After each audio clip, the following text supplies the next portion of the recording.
Sesuatu kalau sudah mencapai kesempurnaan, yang ada adalah perpisahan.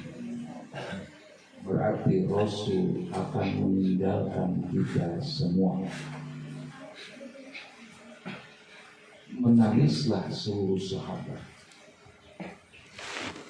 Di ayat itu yang akan kita jelaskan bahwa pertama, agama ini sempurna. Agama Islam dinul kamil.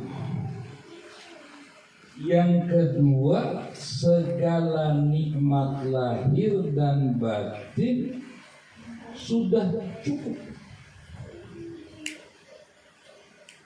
Berarti kalau merasa diri tidak cukup, berarti belum sempurna amal kita kepada agama Islam. Yang ketiga, Islam itu sudah ridho, sudah diterima.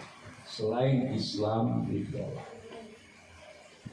Yang bagaimana agama yang sempurna dijelaskan dalam hadis Sahih Bukhari Muslim dari jalur Umar bin Al-Khattab, bahkan dari jalur Abdullah bin Mas'ud.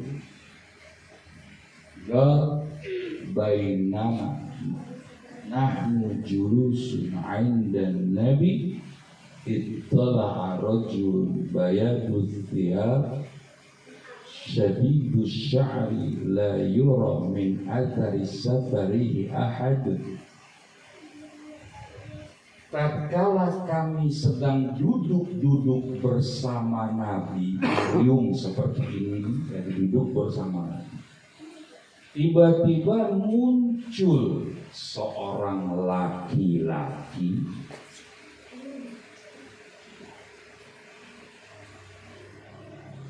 dengan pakaian yang sangat putih, rambutnya hitam ikal, berarti nggak pakai peci itu.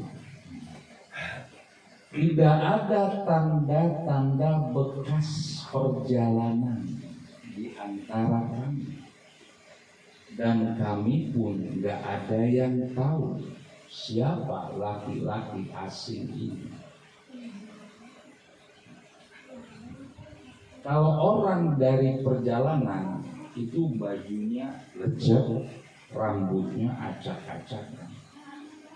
Ini laki-laki muncul, bukan datang. Saya sama Bang Sahat datang melalui sini, datang diketahui oleh Jamarka, datang. Ini bukan datang, muncul, belum. Jadi nggak diketahui itu datang.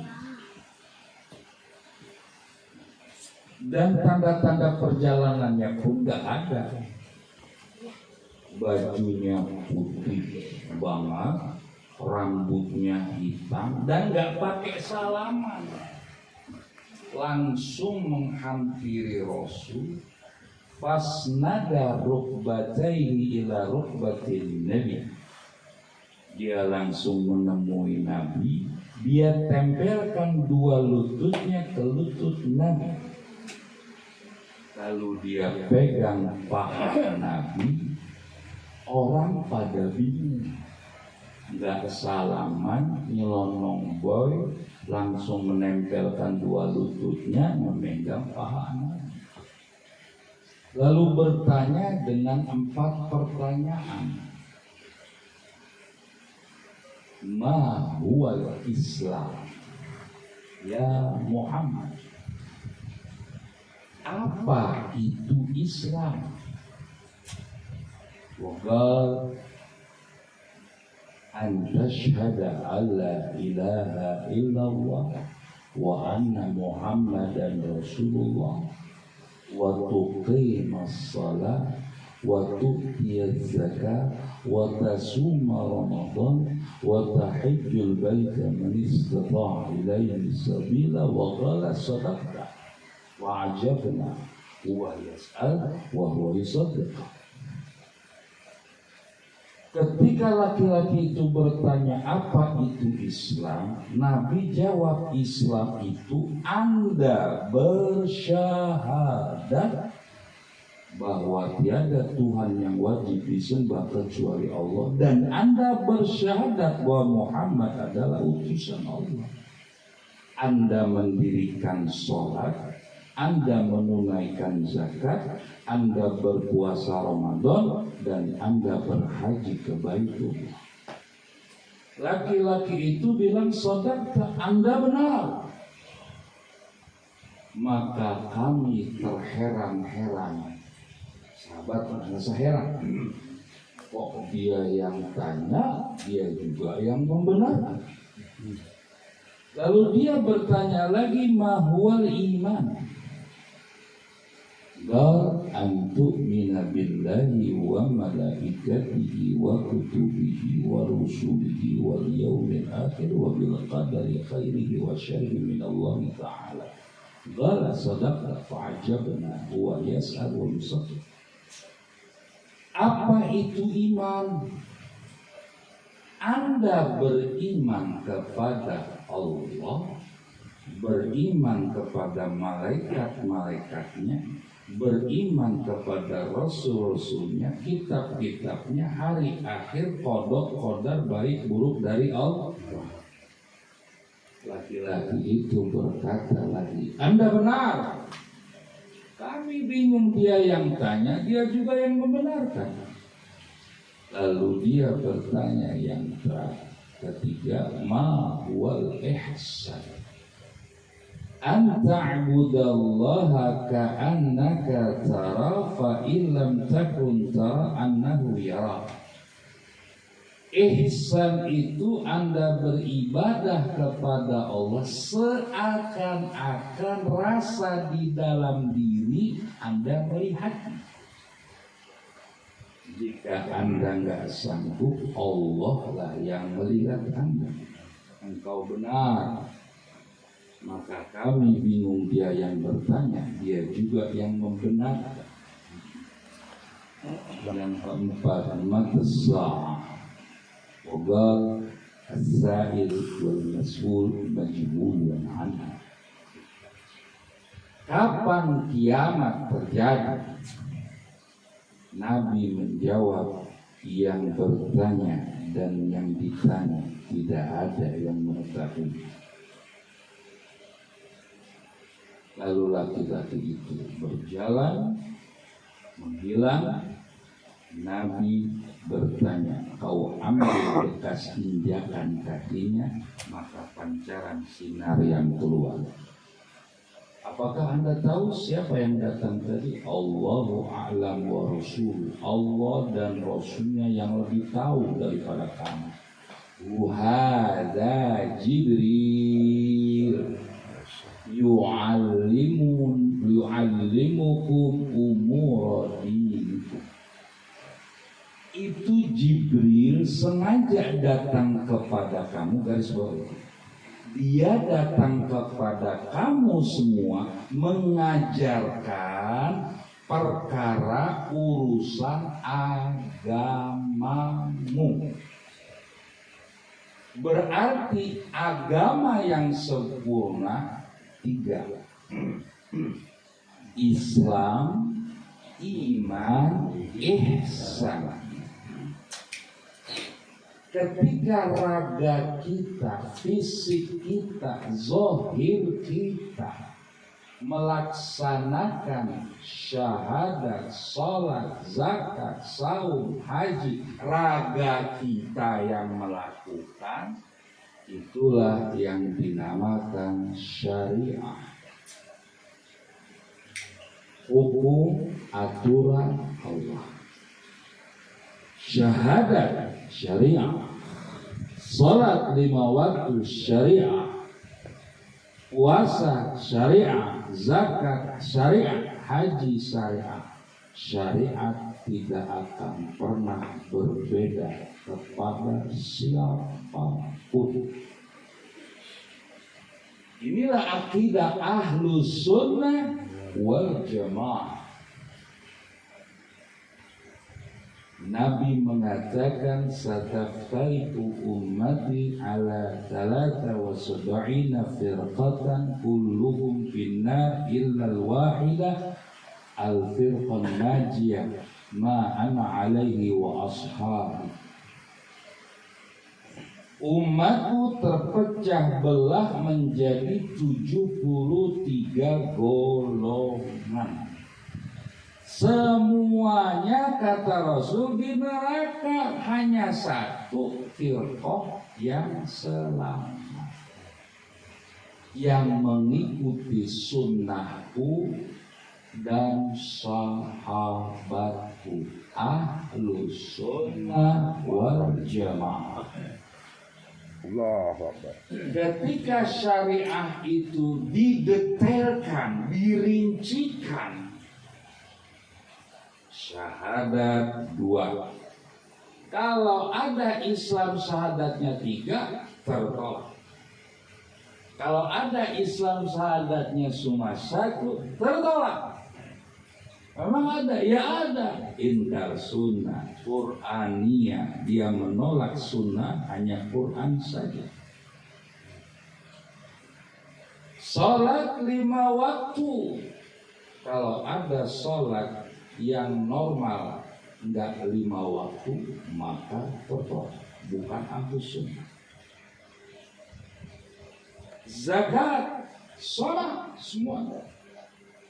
Kalau ada yang tidak berzakat tapi memberikan zakat kepada imamnya, kepada syekhnya, seperti Islam jamaah, atau tidak mau zakat karena udah bayar pajak, maka tertolak. Saum Ramadan, kalau di luar saum Ramadan juga tertolak. Haji pada musim haji, Syawal, Zulqa'dah, Zulhijjah. Di mana haji? Di Mekah. Kalau ada haji di luar Mekah dan di luar bulan haji, tertolak. Ini amalan syariah. Ketika syariah nggak ada perbedaan, semua sama. Ketika dibahas secara detail dan rinci tafsiri, lahirlah persepsi, pemahaman. Inilah yang dinamakan fikih. Fikih artinya pemahaman, persepsi. Subuh ada yang tidak kunut, ada yang pakai kunut. Subuhnya tetap 2 rakaat. Syariat. Jadi kalau secara detail dan rinci, maka terjadilah pemahaman, namanya fikih. Itu pasti berbeda, sampai kiamat pun nggak akan pernah. Dan bersyukur ada fikih. Kalau ada fikihnya cuma 1, ngebayang menyentuh perempuan batal wudu. Bayang nggak kalau lagi tawaf batal wudu? Wudu lagi, batal wudu, respect. Oh, ada fikih mazhab Hambali, ya udah, pindah. Bedanya hanya di kepala. Kalau Imam Syafi'i 3 kali cukup di ujung rambut saja, pakai Imam Hambali sekujur kepala, baru Haji Malkat sholat di sana nyentuh nggak batal. Tapi kalau nyentuh ada batal. Alhamdulillah ada fikih begitu. Coba kalau nggak ada fikih, itulah hebatnya Islam, fleksibel. Ngebayang kalau fikih tijarah harus ada ijab qabul, ada barang, ada uang. Imam Syafi'i, berapa banyak perniagaan yang batal. Belanja ke McD ke KFC, bayar dulu kan? Haram. Orang belum ada barang kok bayar. Imam Syafi'i ini. Kita bayar dulu, makan belum datang. Kalau di warung Haji Mar kata tuh Bang Sahat ini bisa, Bang beli rokok berapa ini uangnya ini ya. Saya serahkan uang ini, saya terima uang ini. Ngantri yang belanja. Tapi fikih mazhab lain boleh. Gitu. Inilah hebatnya Islam. Selesai Islam. Jadi raganya, fisiknya yang melakukan. Batinnya, ruhnya udah belum ikut sholat? Belum. Puasanya udah belum? Belum. Baru fisiknya saja. Hajinya juga belum. Baru fisiknya aja. Manusia kan ada ruh, ada jasad. Maka rukun tiang agama yang kedua iman. Iman ini adalah qalbu, hatinya. Qalatil Arabu amanna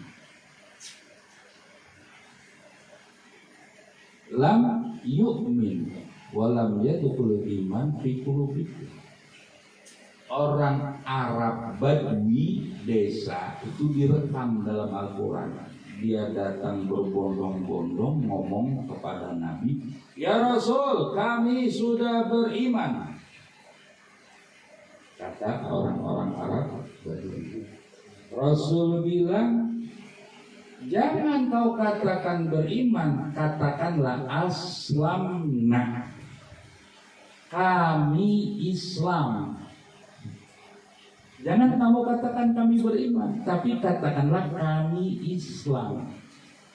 Karena iman belum masuk ke dalam qalbumu. Quran itu Quran. Jangan kamu bilang beriman, karena iman katakanlah Islam saja. Karena iman belum masuk ke dalam qalbumu. Sholatmu itu baru raganya saja, baru fisiknya saja.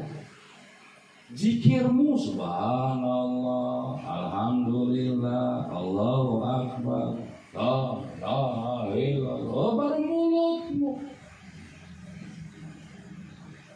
Makanya Syekh Siti Jenar ketika bertanya kepada Sunan Kalijaga, kalau Sunan saya lupa, dengan apa Kanjeng Sunan sholat? Sujud.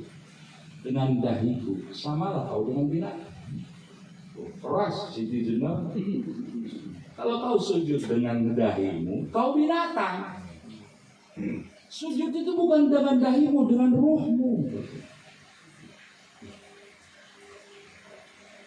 Jadi belum masuk kepada iman. Jadi gimana dong caranya agar keislamanku bisa masuk ke dalam qalbu jadi iman?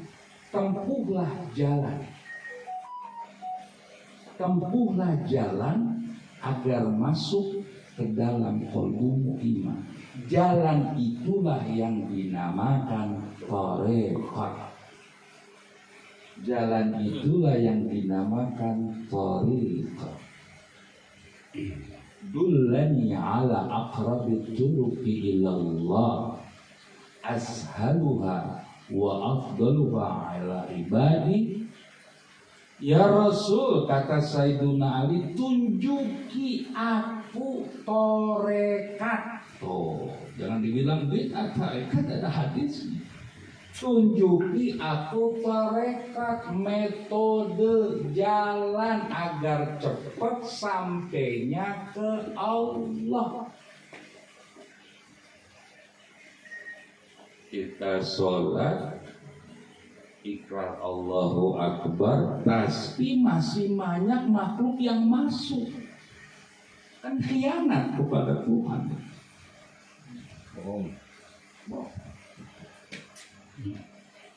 Tunjuki aku ya Rasulullah jalan tarekat yang bisa cepat sampainya ke Allah.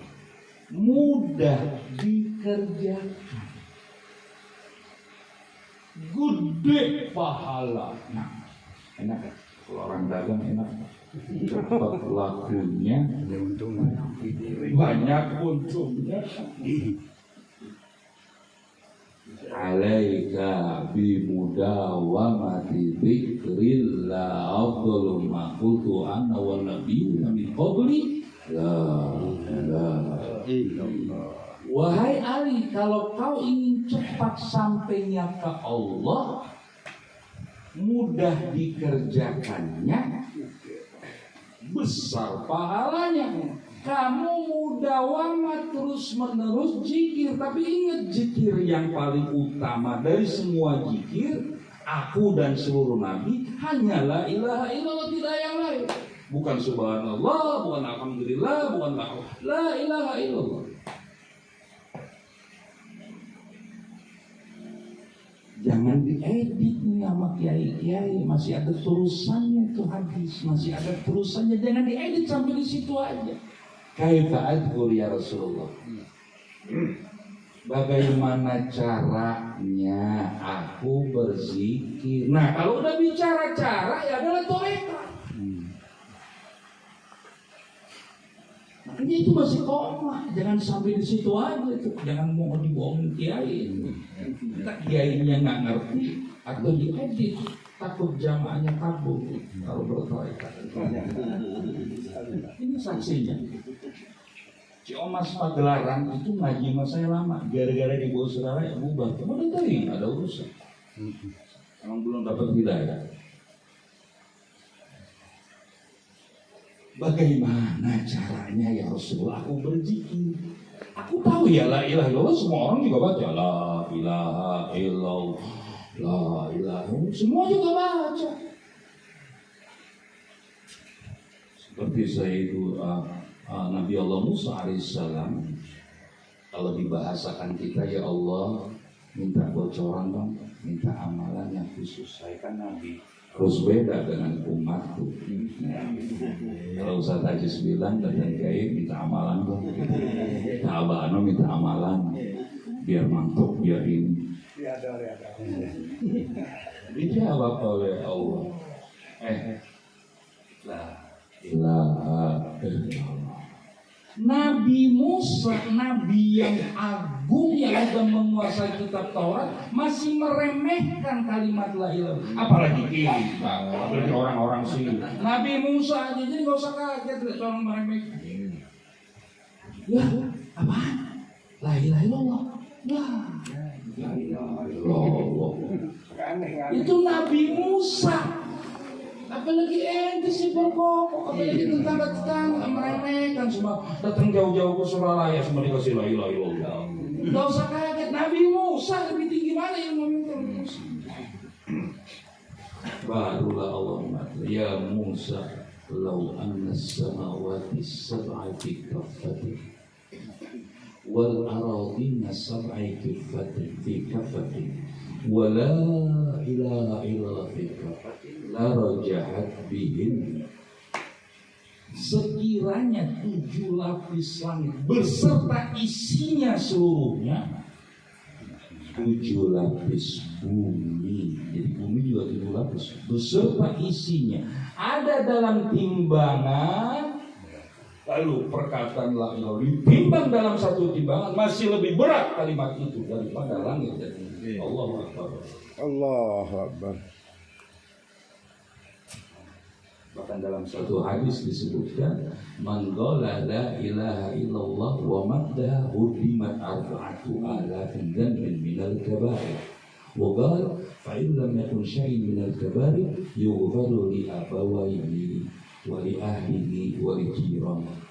Hadis sahih riwayat Imam Muslim. Barang siapa yang berucap la ilaha illallah, dipanjangkan lagi la ilaha illallah, dibinasakanlah 4.000 dosa besar. Bukan dosa kecil, dosa besar. Kalau dosa besar membunuh, apalagi korupsi, berzina, mabok, itu dosa besar. Maka sahabat tanya, emang ada orang yang 4.000 dosa gede dilakukan? Saya rasa nggak ada. Maka sahabat bertanya, ya Rasulullah, kalau orang itu nggak punya dosa besar 4.000, Rasul bilang diampunilah kedua orang tuanya, keluarganya, tetangganya. Jadi tetangga Haji Markas ini masuk kecipratan itu. Ya ampun. Makanya fa'amal yatima fala tabkar. Terhadap anak yatim jangan dihardik. Siapa yatim? Yang belum talqin itu yatim. Itu kata Kanjeng Syekh Abdul Qadir. Bila irsyadin wala mursyidin, orang yang belum talqin itu namanya yatim, nggak punya orang tua. Sikap kita, la takhar, jangan dihardik, jangan dibenci, jangan dikucilkan, rangkul. Tunjukkan tanbih kita di hadapan semua yang bukan ikhwan.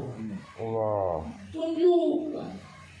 Ada cerita orang Jakarta, Ustaz Agis, jikir, ya. Padahal udah diredam suaranya. Kan orang jikir itu aneh, Pak. Di BI aja dulu pernah. Cuma 3 orang berzikir, orang dengernya banyak. Iya. Ada 3 orang. Menggema, bukan. Ayo apa sendiri pakai akal lu. Jikir Pak, dilemparin batu.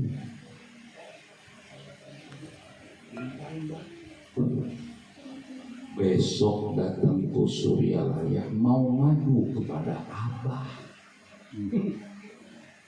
Begitu masuk madrasah, baru mau ngomong, Abah bilang, alhamdulillah tadi malam batu-batu itu berzikir bersama kami.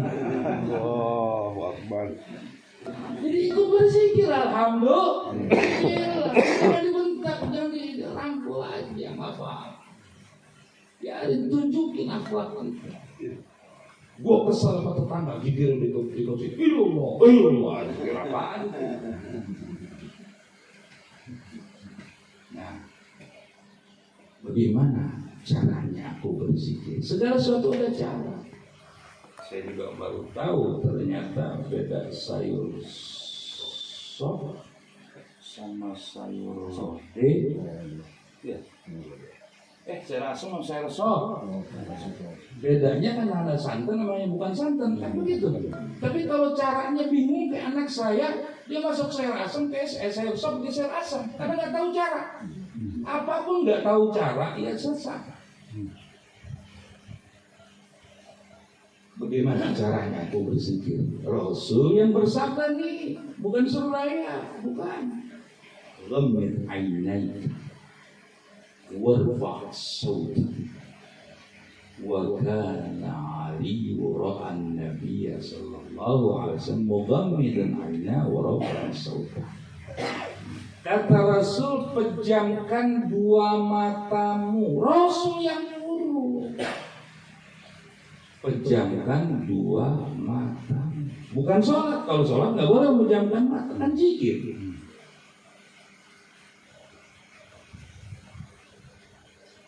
Kalau doa beda. Doa jangan kencang-kencang. Kalau zikir beda sama doa. Pejamkan 2 matamu, angkat suaramu. Kata Rasul, pejamkan 2 matamu, angkat suaramu.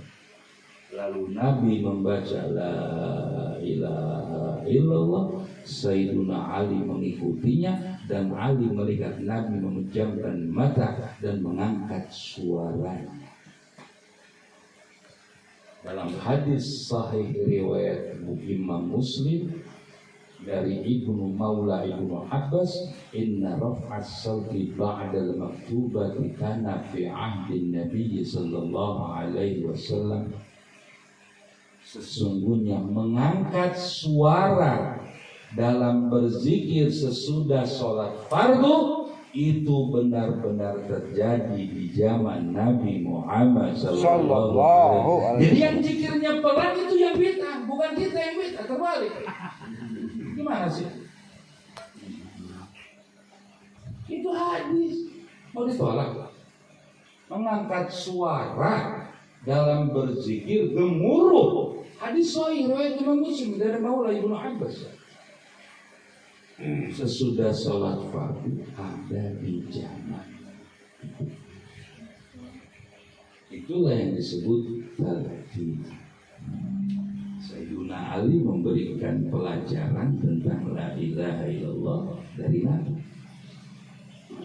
Begitu juga Nabi memberikan pelajaran kepada seluruh sahabat-sahabatnya. Dikumpulkan semua sahabat-sahabatnya, kumpulkan oleh Nabi. Lalu Nabi bertanya, hal minkum murid? Adakah di antara kamu yang bukan muslim? Kenapa Nabi bertanya? Padahal kan Nabi udah tahu yang dikumpulin sahabat.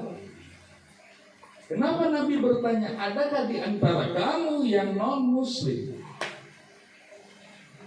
Kenapa Nabi bertanya? Karena Nabi ingin memberikan perkataan yang sangat berat, yang bisa menghancurkan semua dosa, yang menjadi kunci surga, yang memenuhi langit dan bumi, yang mewakili seluruh amalan apapun, bahkan yang bisa naik ke langit amalan la ilaha illallah. Ilaihi yas'adu al-kalimut thayyibu wal 'amalus shalih yarfa'u. Surat Fatihah. Naik kepada Allah, la ilaha illallah. Amal soleh yang lainnya ngikut. Berarti kalau ini nggak ada, ini nggak ngikut. Jadi majelis doa yang kita baca tadi, nggak apa-apa, minta apa aja, sebut semuanya. Itu naik karena ada la ilaha illallah yang sudah ditalqin di sini. Kalau pertama Nabi hanya mengatakan mudawamah zikir la ilaha illallah, itu namanya zikir syariat. Tapi kalau sudah masuk kepada cara berzikir, ini namanya zikir darajah.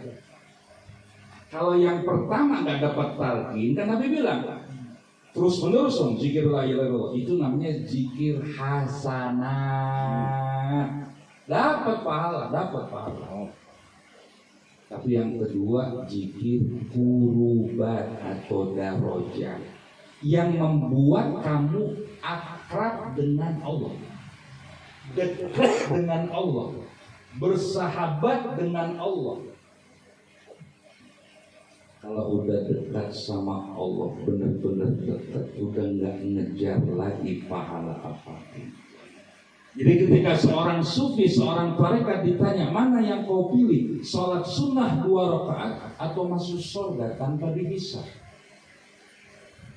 Seorang sufi yang sudah dekat dengan Allah, dia pilih sholat sunnah. Karena dengan sholat sunnah, walaupun sunnah dikerjakan dapat pahala, ditinggalkan nggak apa-apa, tapi dekatnya bersama Allah. Tapi kalau Anda pilih masuk surga tanpa hisab, masih ada nafsu di dalam diri Anda, masih ada nafsu di situ, ingin ke surga. Nggak salah dong Pak Ustaz, kan kita dia ke surga, betul. Cuman surga nanti nggak ada, hilang. Siapa bilang surga? Kan nggak ada. Siapa bilang? Ketika penduduk surga semua merasakan kenikmatan surga, Bapak tahu yang namanya nikmat surga. Sahabat nanya, Rasul surga kayak apa? Udah nggak usah bingung Pak, saya jawab. Mala ainun ra'at, wala udunun sami'at, wala khatar ala qalbi bashar, atau kama qala Nabi sallallahu alaihi wasallam. Surga itu tidak pernah terlihat oleh mata. Dikasih buah anggur, Ustaz Sofyan nanya, ini buah apa? Anggur, Masya Allah. Selama aku hidup di dunia, belum pernah melihat anggur secantik sebagus ini. Itu. belum pernah terlihat oleh mata, belum pernah terdengar oleh telinga, belum pernah terlintas di dalam hati setiap manusia. Kepikiran aja enggak. Makanya kalau penduduk neraka kepengen balik ke dunia, kepengen apa? Bersodakoh. Bukan kepengen sholat, Pak. Penduduk neraka di akhirat itu ngomong, laula akhartani ila ajalin qarib wa aku minas sholihin. Sekiranya aku diberikan kesempatan hanya beberapa menit saja ya Allah, kembalikan aku ke dunia untuk bisa bersedekah, berbagi. Bukan bisa sholat, bukan bisa puasa, bersedekah, berbagi kepada sesama. Tapi aneh, penduduk surga minta balik ke dunia, aneh. Penduduk surga, ya Allah balikkan aku ke dunia. Ya Allah, aneh. Kenapa? Masih kurang banyak zikirnya. Jadi dia minta kembali ke dunia karena ingin berzikir lagi. Kalau di akhirat kan udah nggak ada zikir, udah nggak ada sholat, Pak, nikmat ya semuanya. Mana sempat zikir lagi Allah, udah nikmat, udah bidadari, ada segala macam. Udah nggak ada sholat, udah nggak puasa. Makan, BAB nggak ada, bingung, susah dibayangkan surga. Satu hari di sana sebenarnya 1000 tahun di dunia. Makanya kalau ibu-ibu ada bidadari, nggak ada cemburu di sana, Pak. Ini seringkali pertanyaan ibu-ibu nih. Saya gimana tuh kalau ada bidadari di surga, suami saya gimana? Gini jawabannya gampang. Udah, ibu makanan pokok, bidadari makan cemilan. Udah gitu aja. Istri bapak makanan pokok, ada ibu-ibu kan? Ada. Oh. Satu. Jadi makanan pokok tuh istri, cemilannya bidadari, ya nggak ada cemburu lagi di sana. Jadi tempuhlah jalan agar bisa merasa. Selama Anda tidak bertarekat, tidak menempuh jalan yang membuat masuk iman itu ke dalam kolbu, enggak akan ketemu. Walaupun hafal Quran, walaupun hafal sunnah, ya kan, bermacam-macam, tak usah susah dimensus.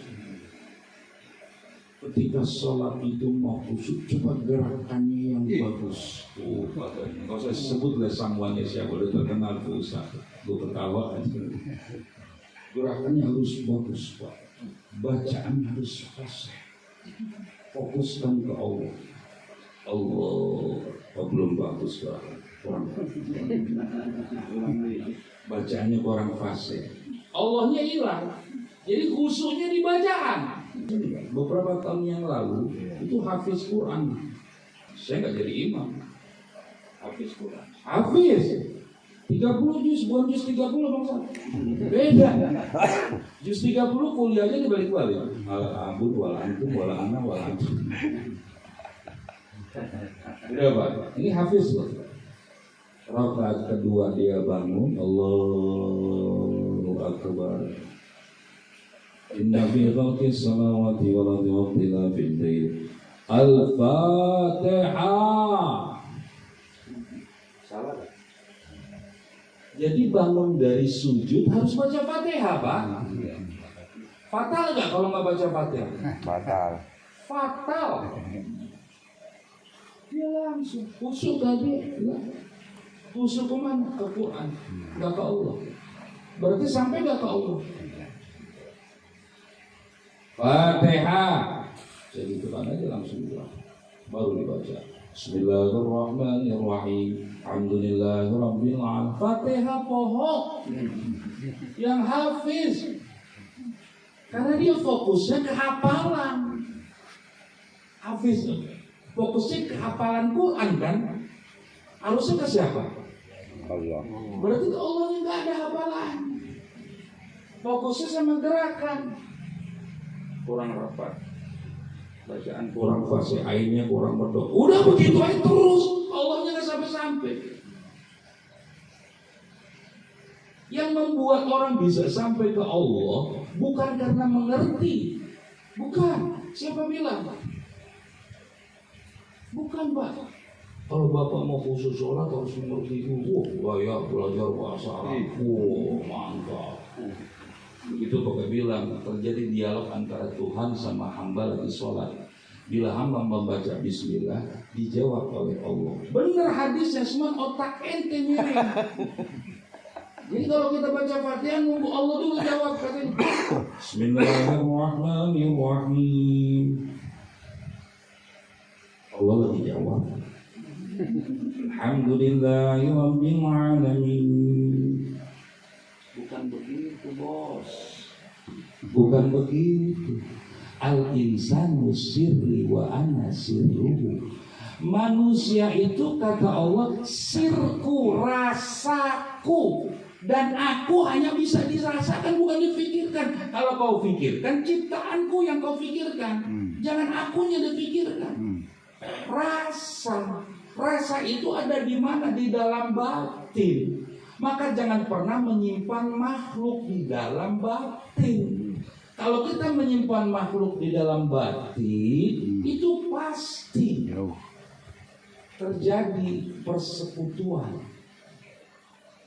antara makhluk dengan Allah.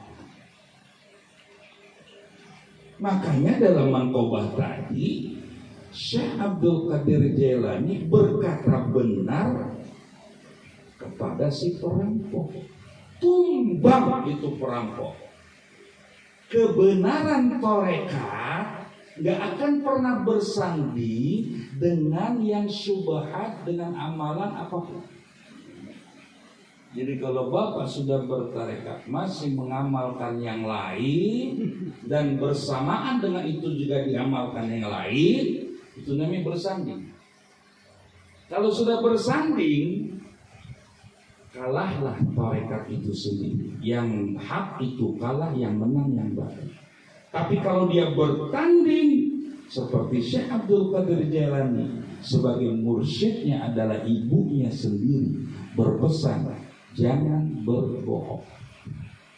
Benar itulah la ilaha illallah. Kalimat siddiq.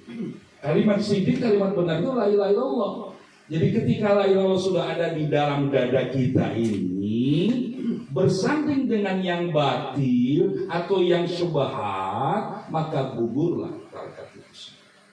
Oh, jadi kami nggak boleh mengamalkannya? Oh, boleh. Satu harus jelas. Harus jelas amalan itu sendiri, ya kan? Tapi kalau dicampur aduk ini yang bahaya ini. Nggak akan pernah. Tapi kalau dia bertanding, gugur untuk perampok 60 dengan satu tarekat itu sendiri. Itu maksudnya ajaran tadi. Gugur.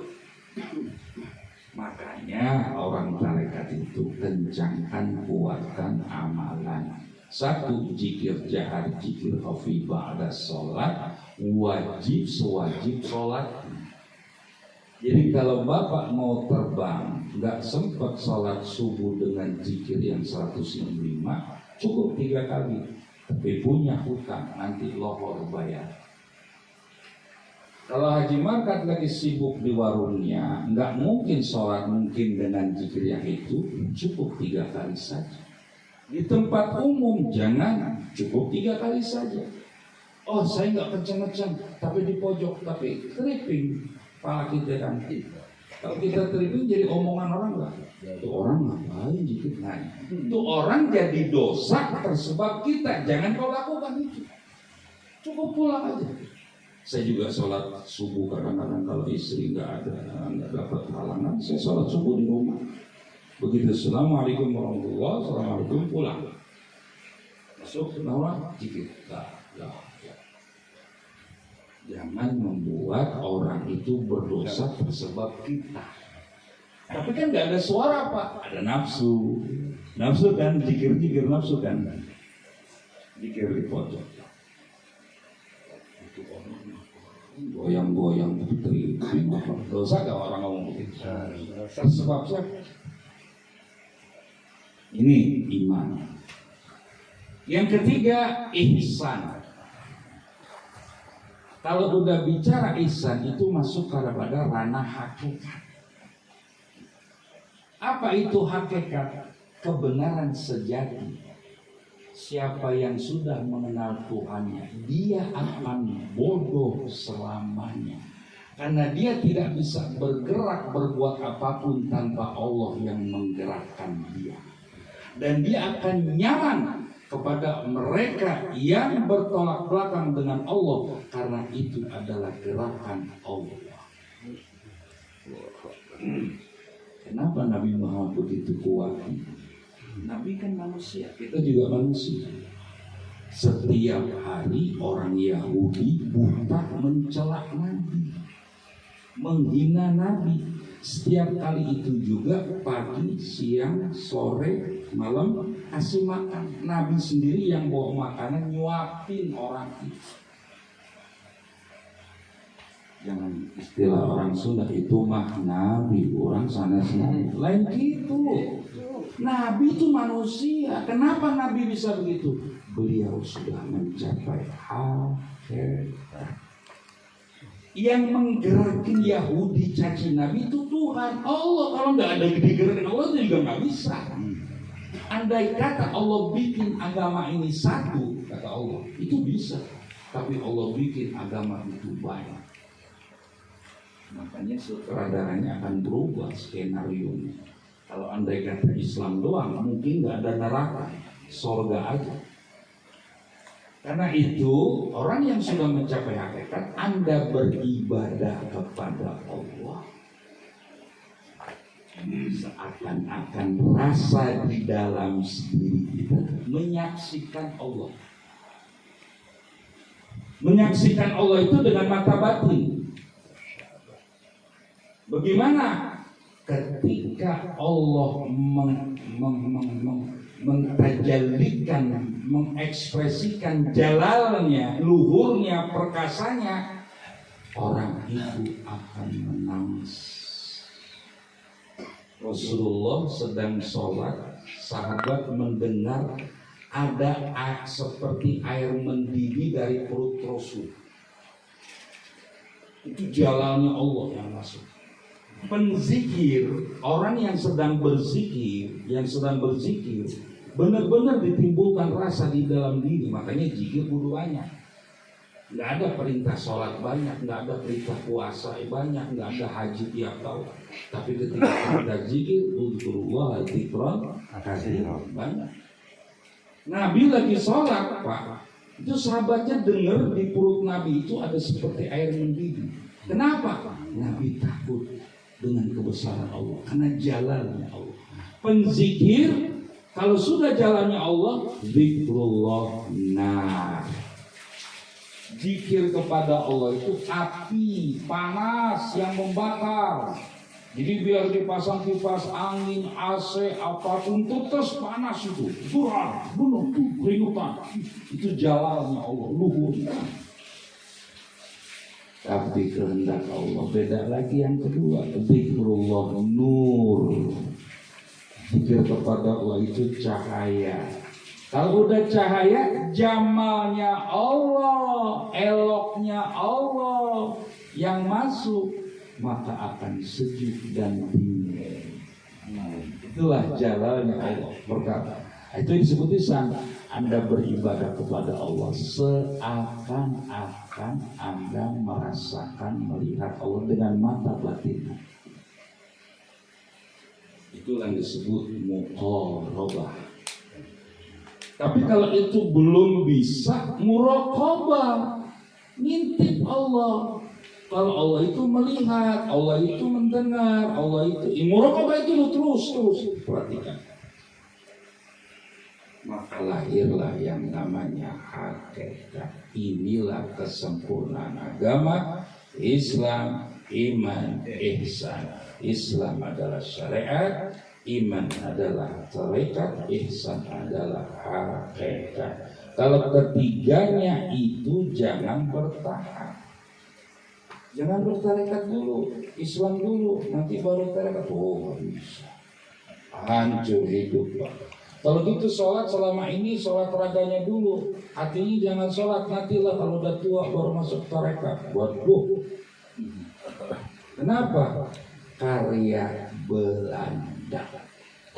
karya orang Belanda yang menjajah bumi kita dicekokin oleh Belanda. Cukup aja sholat, nggak pernah membekas di hati kita. Jadi yang membuat kita khusyuk itu bukan mengerti apa yang kita baca, Pak. Jawab pertanyaan saya. Orang di dekat rumah sakit ada musola, ada masjid, sama orang di tempat hiburan, mana lebih khusyuk sholatnya? Saya tanya aja. Coba deh, Bapak kan pernah ke rumah sakit Umi, kan ada musola itu. Lihat orang yang sholat di sana, pasti khusyuk, pasti nangis, karena dipicu dengan musibah. Pasti itu. Sekarang kalau di tempat hiburan, mana ada orang khusyuk yang ada cepat keluar. Karena keadaannya lagi kena musibah. Dia minta pertolongan dengan Allah. Nah, inilah hakikat agama yang sempurna. Tidak berlebihan kalau saya katakan selama Anda belum bertarekat, agama Anda belum sempurna. Kalau belum agama sempurna, bagaimana mungkin nikmat Allah cukupkan? Tidak mungkin Allah cukupkan. Wallahu a'lam bishawab. Assalamualaikum warahmatullahi wabarakatuh. Waalaikumsalam.